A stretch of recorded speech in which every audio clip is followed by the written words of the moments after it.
What's up, YouTube? Capital G here, DN Duel Commentary. So we've got Rainy City Duelist 1614 and my good friend Nesh at the top 1725. Always playing some sort of crazy random deck, even though his rating always is somewhere in like the 1700s or something like that. He always uses Terragant Law from One Piece as his avatar. I don't know where he finds these pictures. I don't know a ton about Law because I only remember him from, well, he was in the Seabony arc, and then he was in what's it called, the he was in the Amazon Lily arc too, but I haven't seen the Punk Hazard arc. I said Lark. Anyway, so he's playing Herald of Perfection Agents. You see that he crowed so that his opponent couldn't master turn 1. He also used MST to take care of Tower. This is Rainy City Duelist's second Magician. It looks like he's going to hit Power. And why not? I mean, if you run this bitch over, that's just pluses for days. You get a plus because you get the Surge, you get to take her down. It's just all good. Alright, so Rainy City Duelist uses Power. This guy's 1500 sack. She's 1k, right? Yep, she's 1k. So she gets ran over. He gets that second Grand Tower. I'd imagine he's going to play that. And Grand Tower is probably the biggest threat in this entire deck, not named Fate. It just gives you just draws after draws after draws.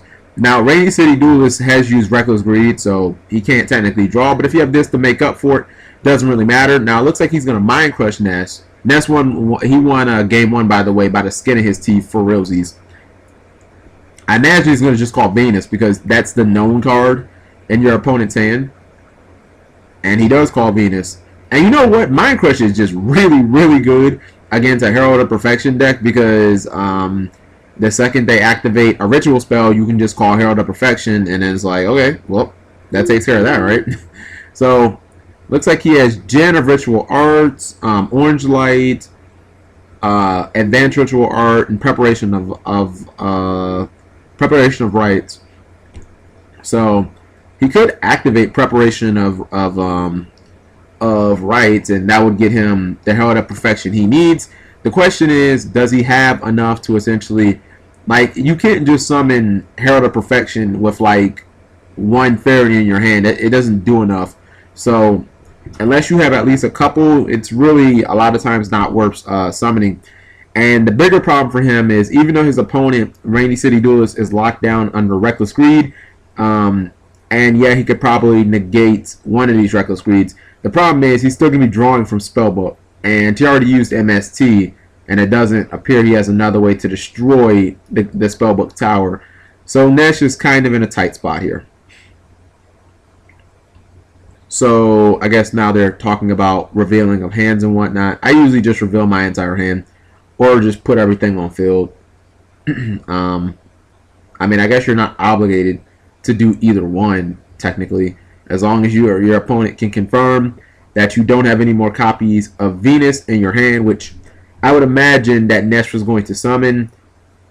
Okay, so he has a Hyperion. Didn't see that coming. So I guess technically he does have a way. I thought that he had something. I thought he had Preparation of Rites in his hand. I guess he doesn't have Preparation of Rites. So I guess technically, if Rainy City Duelist doesn't have a Fate, he does actually have a way of blowing up Grand Tower. And it looks like he's going to use that way by summoning Hyperion.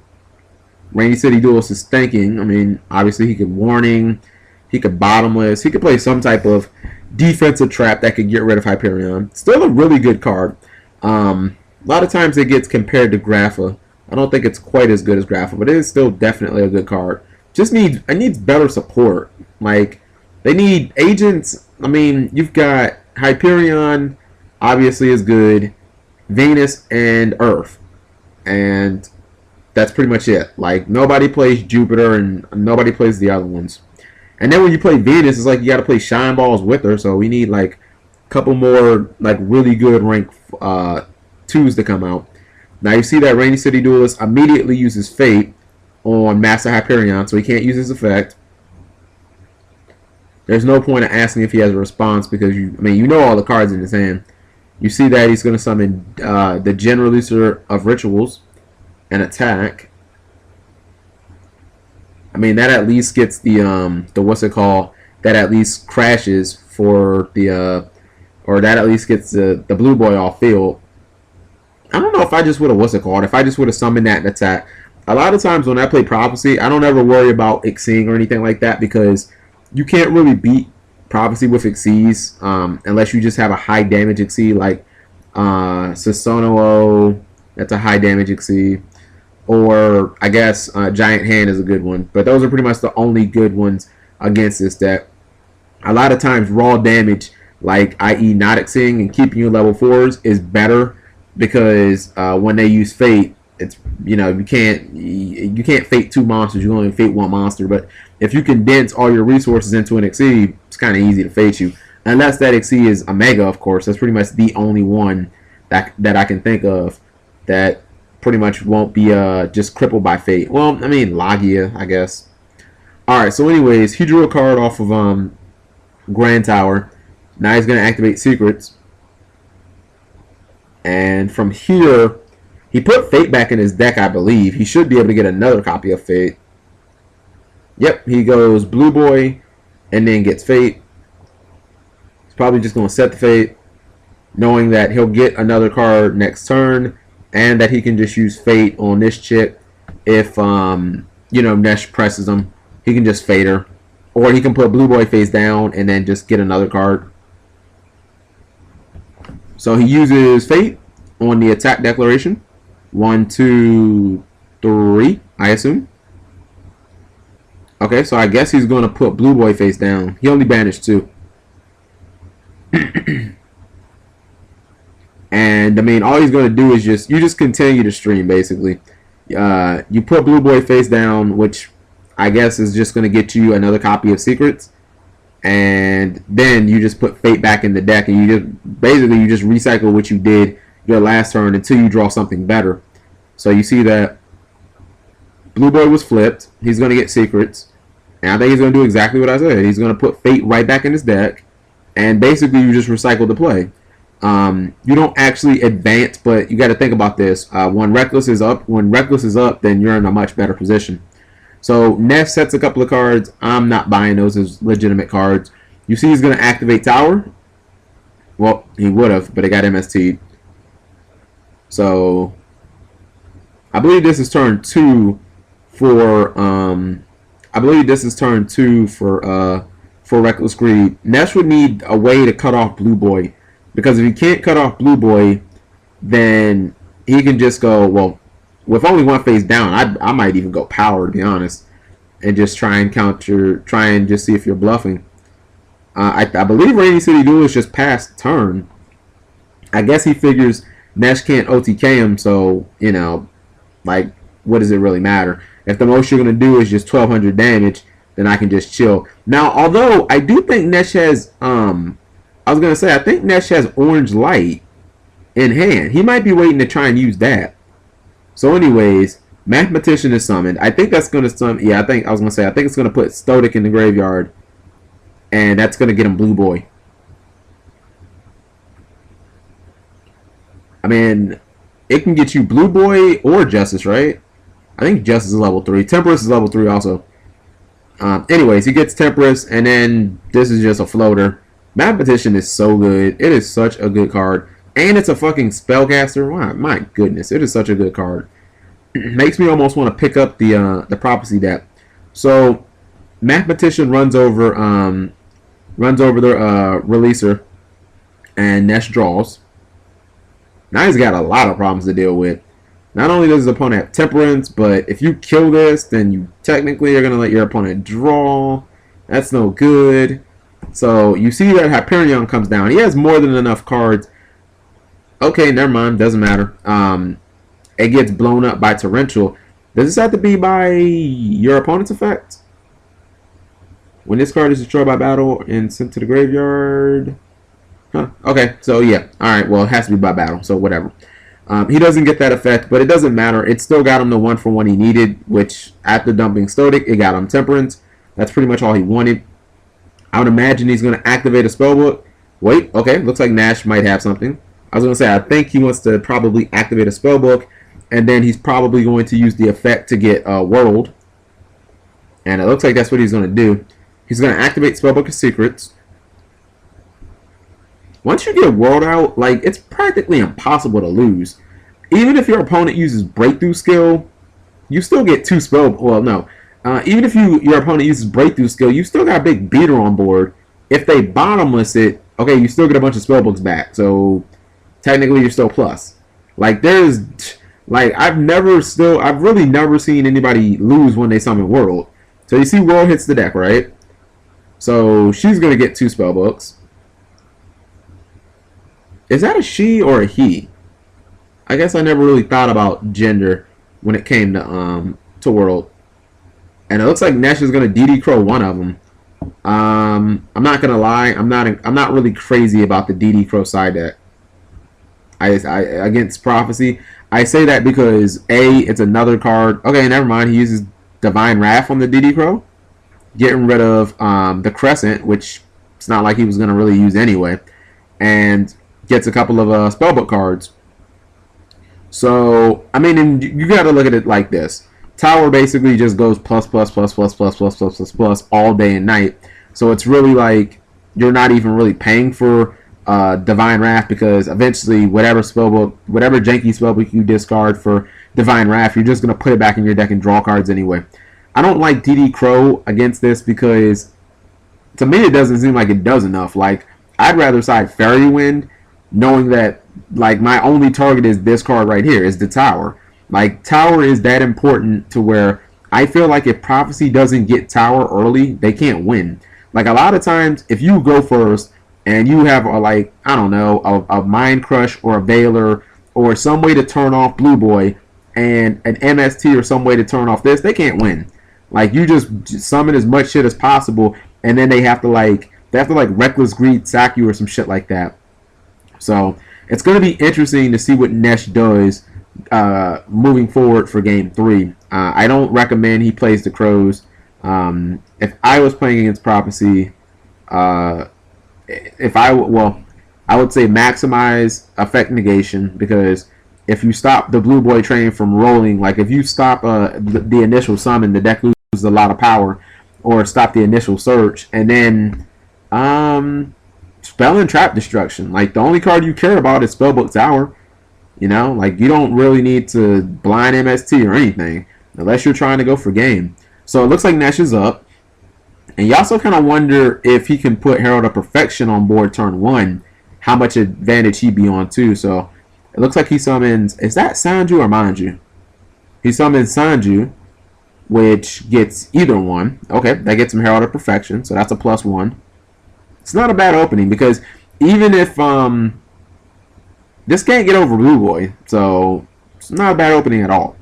Also, I don't like DD Crow because it doesn't work with Herald. I don't know if I said that or not, but it's just I don't like it. So it looks like Blue Boy hit the deck, and it's gonna activate the effect.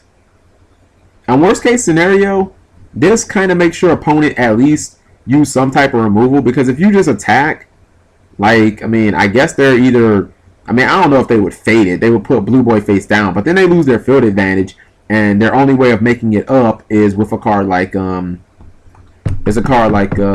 Tower, and which makes it even more important to just hone in on the Tower and say, okay, well, if you can't tower me, you can't beat me. So it looks like he activated Crescent Library. So I assume they're gonna go 1 through 3 or 1 through 6 and roll. I think 6 is usually what, Fate? Okay, so 6 is Wisdom. He went Master, Tower, Wisdom. I think Wisdom is by far the worst out of those 3.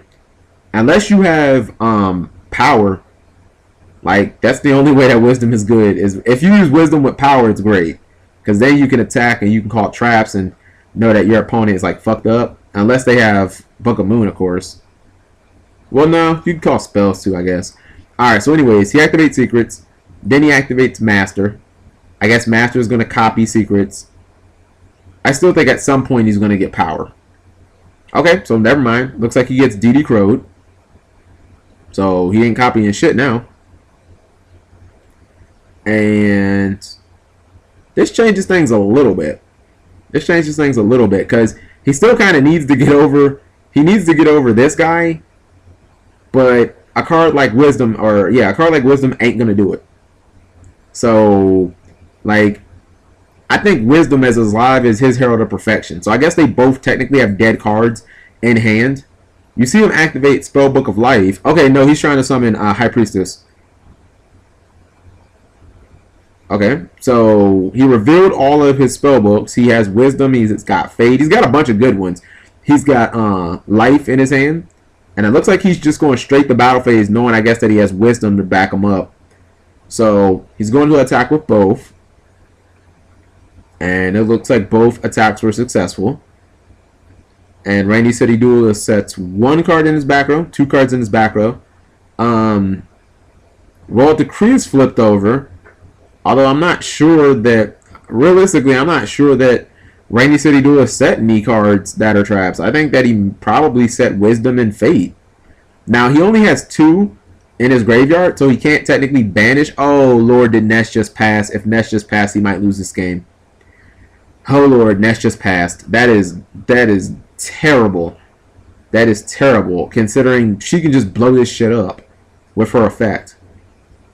I'm not even sure I would have flipped this, honestly. I probably would have flipped it in response to a Reckless Greed because, yeah, all she has to do is just banish a spellbook and she can just blow this shit up.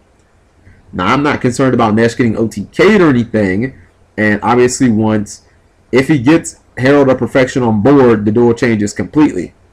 Problem is, he doesn't seem to be that close to doing that. He needs his ritual spell. I guess technically he's halfway there, but halfway ain't gonna do it right now. So Rainy City Duelist has two face downs. He can get rid of Royal Decree whenever he wants by just popping it with High Priestess. I'm not even certain that he needs to, because I don't even think legitimately that these two are. I don't even think that they are.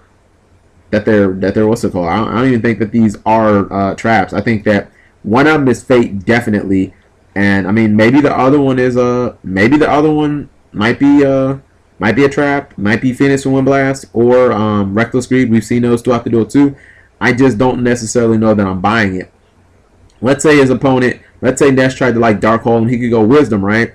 He could keep High Priestess protected, and then he'd have three spellbooks for the banish effect. So obviously there is a reason why he would set Wisdom. It's because he can easily just use it at any time, be protected from spells, and then he'd have the three he needs for the banish effect. Although he doesn't really have a way of, recruiting it back to the deck, but whatever. Sometimes you can't think that far ahead. So Rainy City Duelist is looking at his extra deck, which is something you rarely ever see Prophecy players do. I was thinking maybe, okay, so I guess he's going to flip Blue Boy face down. And actually, I think I know what he's thinking of. He's thinking of flipping Blue Boy face down, then putting it in attack mode, searching for secrets, getting another Blue Boy, and then going, I guess, thinking about what XC he could get from his second Blue Boy. And I mean, you could go Daigusto. I mean, Daigusto Phoenix, right? And you could attack twice, and then you could turn that into what is that damn card? Downer Magician, and that would be really good because she'd have like 2,500k attack, which is not the easiest thing for Nesh to get over. You'd have 220k or 2,500 beaters. So it looks like he uses Eternity to put secrets back in the graveyard, or to, I guess, add secrets to the hand, and then it looks like he's going to copy with Master. Okay. So I was going to say, regardless, the end is basically he's going to be using secrets. Double Decree. Wow, I'm kind of shocked that Nesh kept those in, especially two of them. Okay, so now we see an effect rather come down. Oh, I guess he just wants to use the spellbook of life. And he's going to Synchro 8, as a matter of fact. I think he's going to try and do as much damage as possible. Actually, I think he can game him. Considering he has spellbook of secrets, I think he might be able to game him. No way, he just uses normal summon. Why did he do that? I don't know why. Well, okay, I gotta think about this. So he can obviously summon a level 8, right? let's say the level 8 is, the highest level 8 is what, 3,000? Let's say it's like Void Over Dragon, right? That's 3,000 plus Spellbook, Prophecy, High Priestess. That's 3,000. That's 5,500 plus 500 is 6K. Well, you know what? If you get power, then that would have been game. Actually, I think it might be game with power anyway. Okay, yeah, you get power. So she's 35. That's 6K. That's 6,500. If my math was right. I believe, yeah, that's 6,500. And the game's over. Nash had some bad breaks with double decrees. Just not going to do it. And he didn't really have any answers as far as stopping the initial, what's it called? Like, he didn't have a way to stop the initial blue boy. Like, sometimes the simplest answer, a Fat Veiler is really, really good against this deck because you cut off the first blue boy summon, you do a lot of damage. Thank you guys for watching as always.